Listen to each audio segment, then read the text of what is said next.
Today, my inflated friend and I will talk about the autopilot, its features, principle of operation, and much more. Don't forget to like, comment, and share. Thank you for attending and welcome aboard.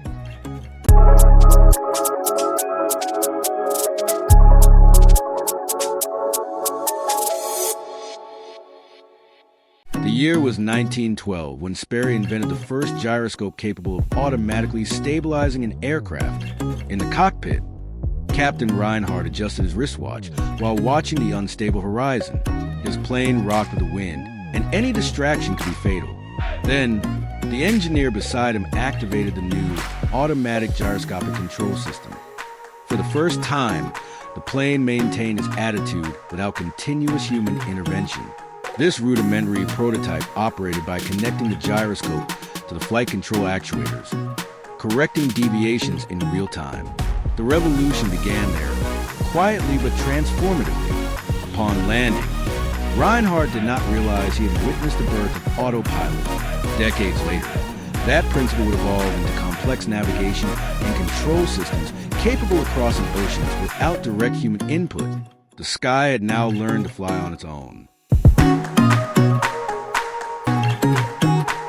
Decades after the invention of the stabilizing gyroscope, autopilot evolved to control the airplane's three axes: pitch, roll, and yaw. In the early 1930s, engineers realized that maintaining only altitude was insufficient. Veteran civil aviation pilot Captain Alvarez flew a Douglas DC-3 over the Rocky Mountains. The sky was clear, but the effort to maintain heading was constant. His co-pilot activated the new three-axis system. Automatic controls connected to servo mechanisms guided by inertial sensors. With a click, the plane leveled out, maintaining direction, altitude, and lateral stability. Alvarez smiled in surprise. It really flies itself. This advancement allowed for longer journeys with less fatigue and greater accuracy. Autopilot was no longer a luxury. It had become an essential tool. With it, aviation entered a new era of safety and efficiency. In the 1950s, with the arrival of the jet age, autopilot gained a new ally, the analog computer. On a transatlantic flight aboard a Lockheed Constellation, Captain Margaret Lewis faced a cockpit full of gauges and switches.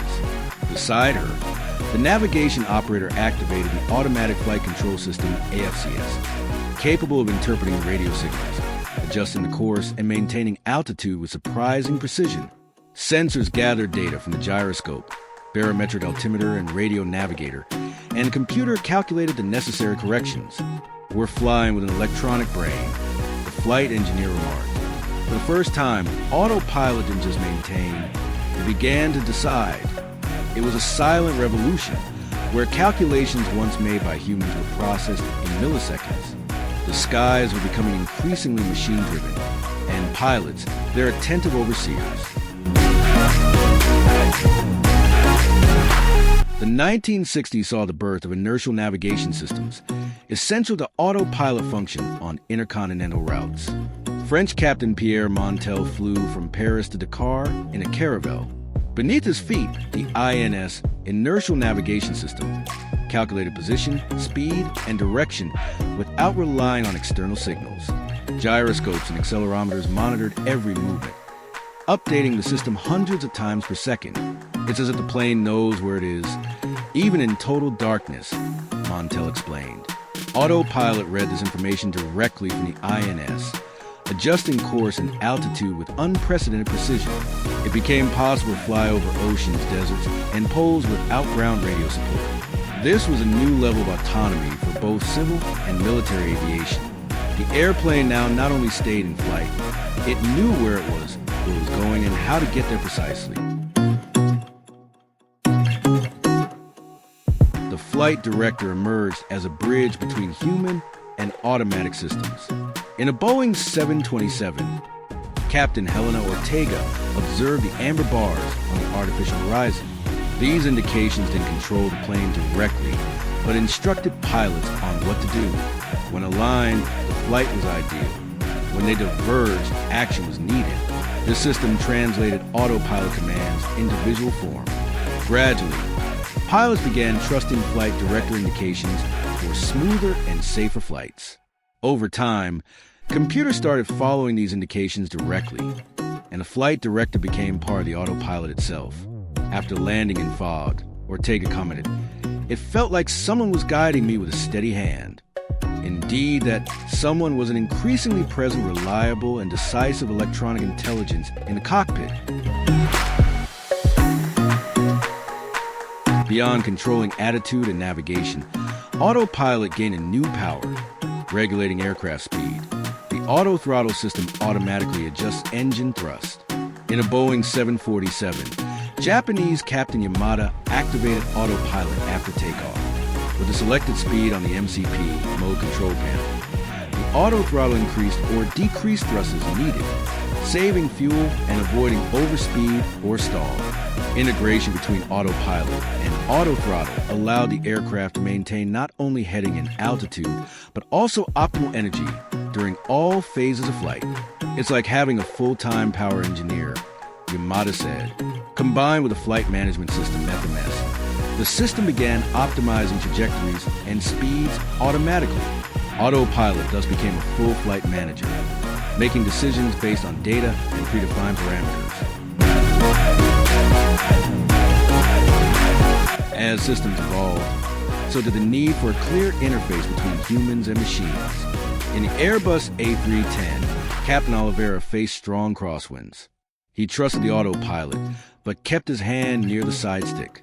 The modern interface included the FCU flight control unit and FMA flight mode enunciator, displaying active and armed modes. Pilots knew what the system was doing, and the system responded clearly. Aviation isn't about blind trust in machines. It's about understanding what it's trying to do, Oliveira said. Training began emphasizing automation management. Situational awareness, know what the plane is doing, why, and what it will do next became key. Autopilot didn't replace a captain. It enhanced them, providing tools for safer decisions and more efficient operations.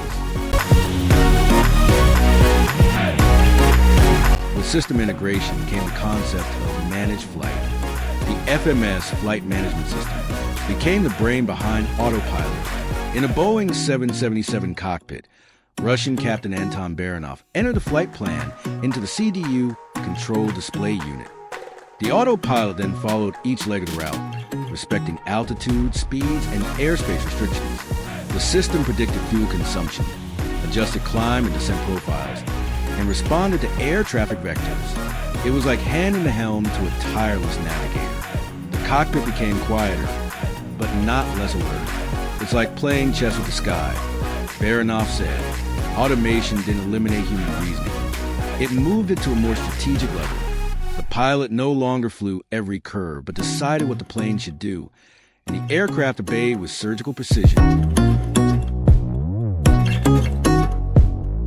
One of the most impressive feats of modern autopilot is Autoland. At airports with Category 3 ILS, the aircraft can land in near-zero visibility. Norwegian Captain Ingrid Larsen faced dense fog in Oslo. The system was armed, LOC, G/S, and Land 3, indicating full redundancy. At 200 feet altitude, no human could see the runway, but the aircraft stayed steady, auto throttle smoothly reducing power.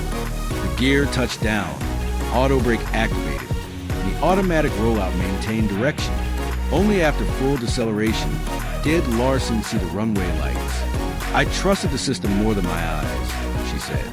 Autopilot wasn't just an aid. It was a protagonist in extreme conditions, but this required preparation and vigilance, as even the most accurate machine still needs watchful eyes nearby.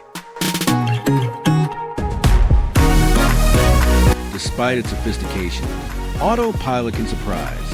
On Oceanic Air Flight 345, Captain Arnaldo Costa noticed an unexpected turn after climb instruction.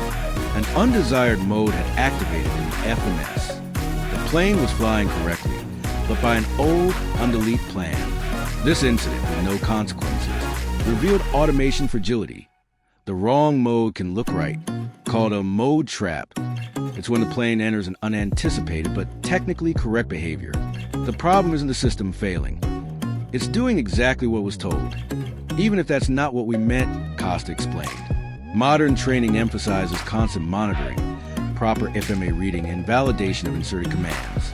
The machine is precise, but responsibility remains human. Autopilot follows orders, and it's up to the pilot to ensure those orders make sense. More than just a technology, autopilot represents a shift in modern flight philosophy. In aircraft like the Airbus A350, systems take on tasks once exclusively human. Captain Laurent Dupuis told his students, "We no longer fly with our hands, but with our minds." Airbus philosophy, for example, prioritizes indirect commands. The pilot suggests, and the system executes within safe limits. Boeing's offer more direct control, giving pilots the freedom to intervene at any time. In both cases, automation demands vigilance, deep understanding of available modes, and constant situational awareness. Automation is a bridge, not a substitute, Dupuis said. At the end of the day, it's the human who leads a flight, even when their hands aren't on the controls.